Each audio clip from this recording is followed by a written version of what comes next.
Le Comore, un pays à découvrir. On les confond souvent avec des Tchadiens, Mauritaniens et parfois même avec des Sénégalais. Eux, ils sont Comoriens et ont une culture riche et colorée liée à leur métissage, qu'ils ont décidé encore une fois de partager et de faire découvrir à tous ceux qui vivent au pays de la Teranga ce dimanche 12 avril. Comme je vous ai dit, d'abord, ça fait partie de notre calendrier annuel, mais au-delà aussi, c'est que tu as des loin des pays, donc il faut aussi afficher. Il faut afficher quand même et ce que vous avez comme, comment je vais dire ça, des droits, quoi, hein?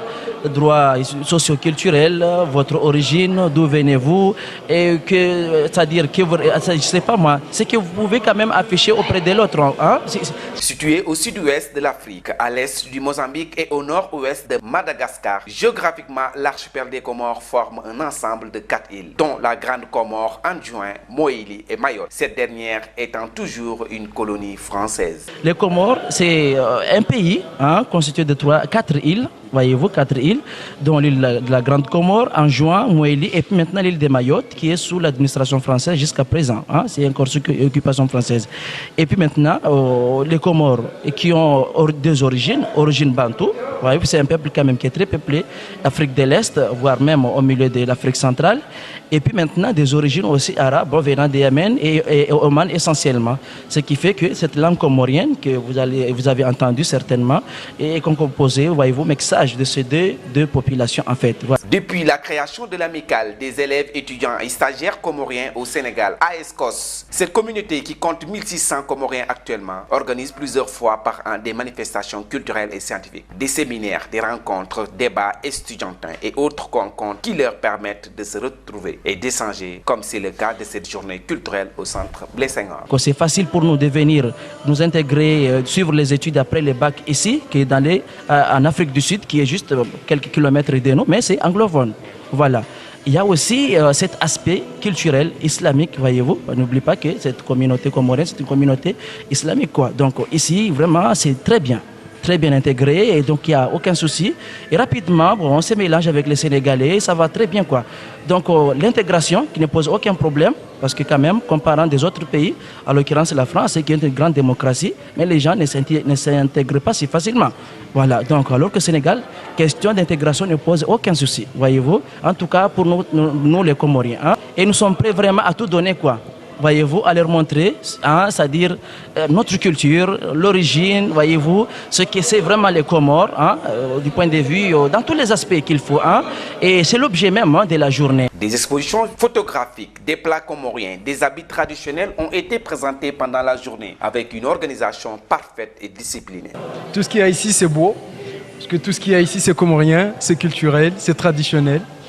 Et donc tout ça c'est beau. Tandis qu'en soirée, une ambiance festive a pris place dans l'espace culturel de ce même centre. La cérémonie a débuté avec les hymnes nationales respectives sénégalaises et comoriennes. Ensuite, des discours et des prestations de chants et danses traditionnelles ont animé la soirée.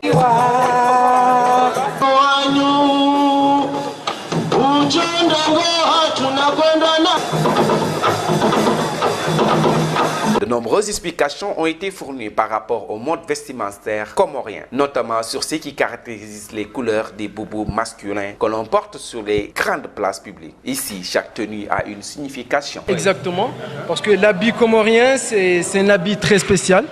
C'est que l'habit lui-même permet de définir quel est le rang social de cette personne.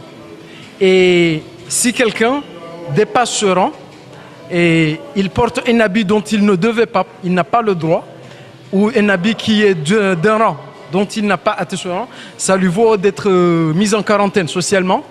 Et pour y revenir, il faut payer une certaine somme aux notabilités. De longs défilés ont été menés pour donner un aperçu de la manière dont se passe le mariage dans chaque île aux Comores. Si le mariage est présenté lors des manifestations culturelles, c'est parce que le grand mariage, comme il l'appelle, est un événement, une identité, presque un festival. Chez nous, le mariage, on part de chez sa maison maternelle vers la nouvelle maison. Parce que la nouvelle maison, c'est la mariée qui l'a construite avec sa famille et qui accueille son mari. Et il a été précisé qu'aux Comores, c'est la femme qui accueille le mari dans son domicile. Oui, c'est vrai. Par exemple, moi, puisque je suis la fille aînée, c'est surtout les filles aînées. Puisque c'est moi, je suis la fille aînée. Là, le mari, le jour qu'il viendra chercher ma main, c'est ma famille qui va construire ma maison. C'est mon père qui va construire ma maison.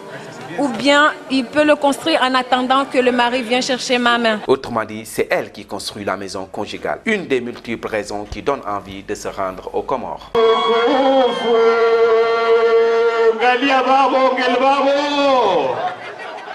Mtukufu Isabu Dalamuniri na mtukufu Raisi Yankubu Mlingo mtu wangu Sharafa ntia ya mapesa Arman Posho Manavo pepo